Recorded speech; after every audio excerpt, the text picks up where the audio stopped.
Tenerife se está convirtiendo en un importante nudo de telecomunicaciones a nivel global con el proyecto ALICE, que mejora la competitividad del sector de las tecnologías de la información y la comunicación en la isla y por extensión en Canarias. Gracias a este ambicioso proyecto, Tenerife cuenta con el segundo superordenador más potente de España y uno de los 500 mejores del mundo, el Teide HPC, cuya potencia equivale a más de 10.000 ordenadores convencionales. De este modo, Tenerife se consolida como referente en innovación tecnológica.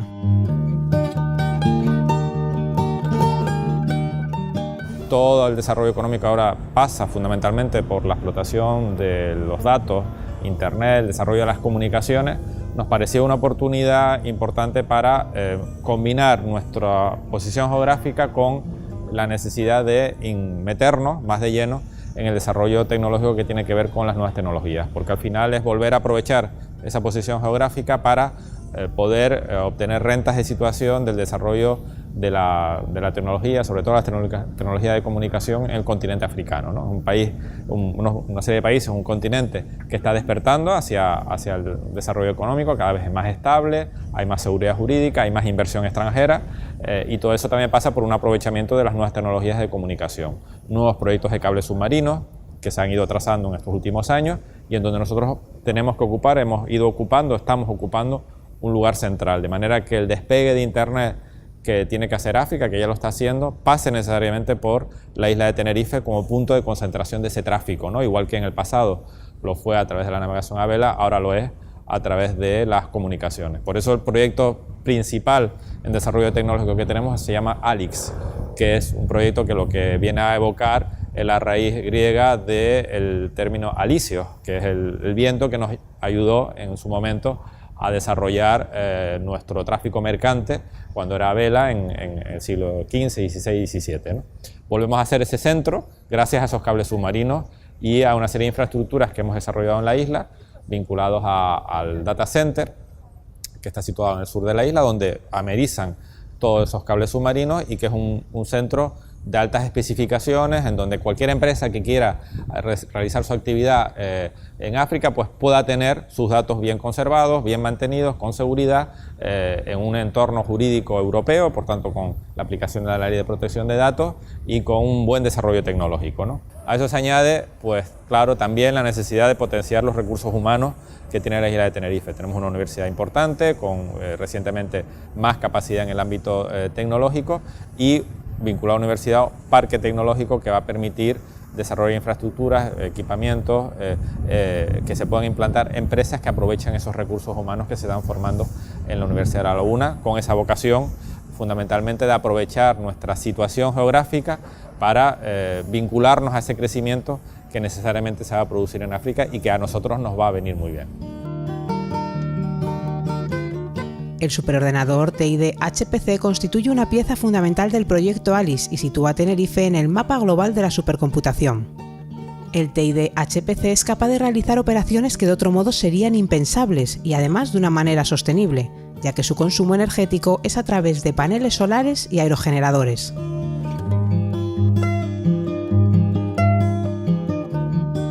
Un superordenador es un conjunto de muchos ordenadores, no sabemos hacerlo mejor, en este caso es un conjunto de 1100 procesadores, de 8 núcleos cada procesador, el procesador más potente que hay en este momento, que se encuentra en el mercado, y eso unido todo con una red muy rápida, de muy baja latencia, que permite que esos 1100 procesadores trabajen coordinadamente a una velocidad muy alta, ¿no?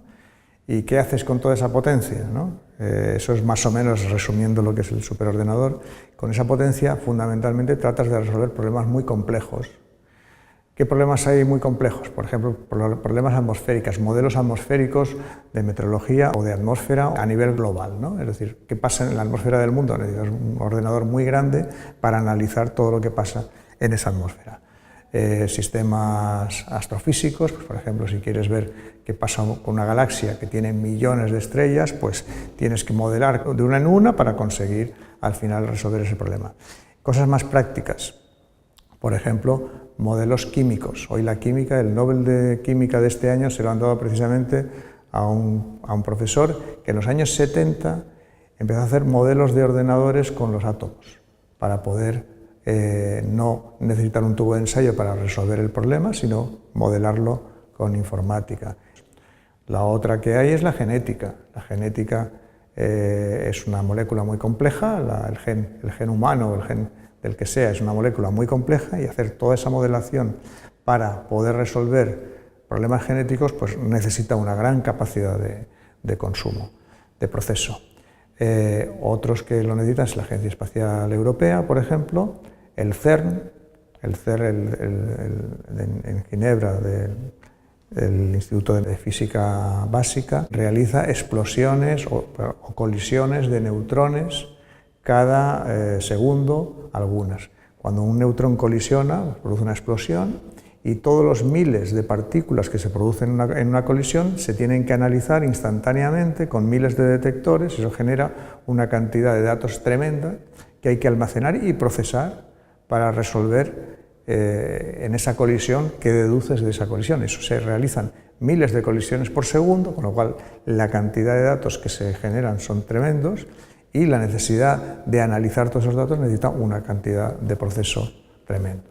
Entonces estamos intentando abrir a aplicaciones más convencionales el uso de los superordenadores. Estamos trayéndolos de la universidad, de resolver problemas teóricos, a realmente a resolver problemas prácticos. Y bueno, teníamos ese interés. También tenemos que aprovechar que en este momento estamos conectados con Retiris, con lo cual tenemos unas velocidades de transmisión muy altas con todo el mundo, con lo cual es indiferente en este momento dónde está la máquina.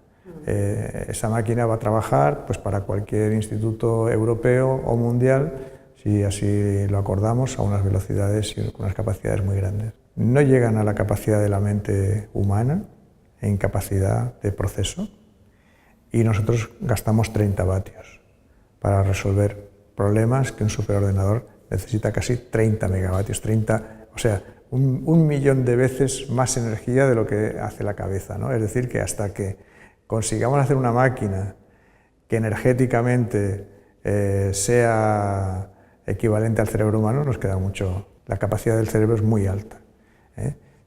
Yo me acuerdo que se decía aquello de que utilizamos el 10% de nuestro cerebro. En realidad es que no sabíamos lo que teníamos dentro bien para valorar lo que teníamos, ¿no?